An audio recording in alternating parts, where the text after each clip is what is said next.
우리는 세상을 이기는 삶을 살아야 되죠. 이거 자체가 영적 전쟁에서 이기는 겁니다. 하나님을 대적하는 모든 인본주의적인 것들을 다 이겨야 된다. 모든 이론, 생각 다 사로잡아가지고 그리스도에게 복종해라. 내가 모든 것을 해로 여김은 내 주 그리스도 예수를 아는 지식이 가장 고상함을 인함이라. 또 철학과 헛된 속임수, 이런 것들은 전부 다 초등학문이라는 거예요. 두 번째는 물질의 유혹을 또 이겨야 됩니다. 창기에 번 돈과 개 같은 자의 소득은 아무 서원하는 일로든지 내 하나님 여호와의 전에 가져오지 말라. 이 둘은 다 내 하나님 여호와께 가증한 것이니라. 똑같은 돈이지만은 이런 돈은 하나님 안 받으신다는 거예요. 하나님의 자녀들은 돈을 벌더라도 하나님께서 싫어하는 걸 해서는 안 된다. 하나님이 인정하시는 그런 직업을 가지고 우리는 거기에서 땀 흘려서 일함으로 대가를 얻어야 된다. 그리고 이 돈이라고 하는 것은 일만하게 뿌리가 된다고 했죠.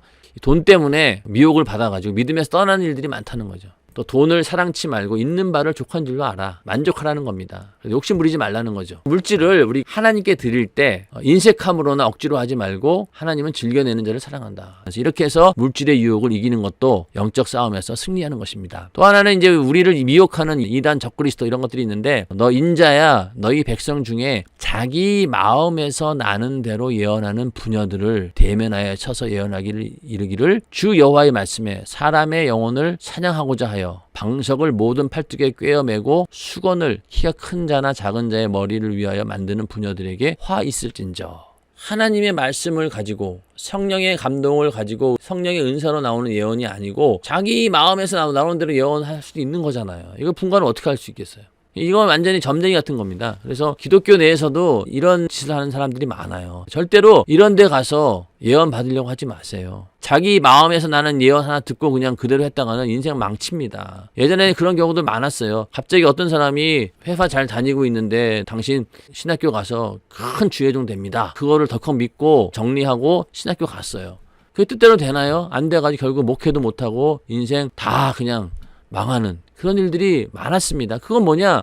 아무리 하나님께서 예언한다고 하지만은 결국은 선택은 내가 하는 거거든요. 정말로 여러 방면으로 자기를 살펴봐야 돼요. 이 일이 정말로 하나님의 음성이냐, 하나님의 명령이냐 아니냐를 놓고 고민을 억수로 많이 해야 됩니다. 이건 결국 사람의 영혼을 사냥하는 짓이다. 누구든지 이 교훈을 가지지 않고, 그러니까 우리가 믿고 있는 그 예수 그리스도 복음, 그것을 가지고 있지 않고 너에게 나아가거든 그를 집에 들이지도 말고 인사도 말라는 거예요. 그에게 인사하는 자는 그 악한 일에 참여하는 자임이니라. 그리고 이단에 속한 사람을 한두 번 훈계한 후에 멀리하라. 얘기해도 통하지 않는다는 거예요. 갈라디아서에서 사도 바울은 뭐라고 하냐면은 다른 복음은 없다는 거예요. 우리가 전한 복음 외에 다른 복음을 전하면은 저주를 받는다는 거죠.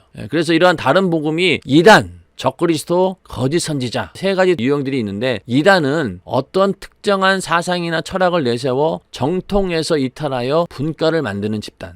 달라지는 거예요. 끝이. 이단들 가운데는 처음에는 정통 기독교인이었어요. 갑자기 중간에 미혹을 당해가지고 자기의 다른 주장을 내세우면서 이탈해가는 그런 사람들을 바로 이단이라고 합니다. 적그리스도는 뭐냐면은 내가 메시아고 내가 그리스도다라고 하는 사람들을 우리는 적그리스도다라고 얘기하고, 거짓 선지자는 하나님으로부터 권위와 메시지를 받지 못했음에도 불구하고 하나님께 받았다는 거짓말로 자기를 치장하여 사람을 유혹하는 사람들, 거짓 선지자들. 이게 마치 뭐 자기가 하나님의 대리인인 것처럼 얘기해서 많은 사람들을 미혹하는 그런 것이 거짓 선지자라고 얘기합니다. 그 다음에 기독교인으로서 중요한 게 또 하나가 뭐냐면은 이 술, 담배 이런 것들로부터 우리를 지켜야 된다. 그래서 이 기독교인들이 그 직장 생활할 때 이 술 먹는 문제 사실 참 이게 힘들어요. 왜냐면은 술 먹으면서 인간관계가 이루어지기 때문에 거기에 빠지게 되면은 소외되고 또 어떤 불이익을 당하기 때문에 참석해야만 되는 거죠. 그 자리에 가지 않는 것이 최고로 좋은 거예요. 예수 믿는 사람으로서 술, 담배 이런 것들로부터 완전히 벗어나야 된다. 근데 이게 인간의 힘으로 안 됩니다. 성령 충만함으로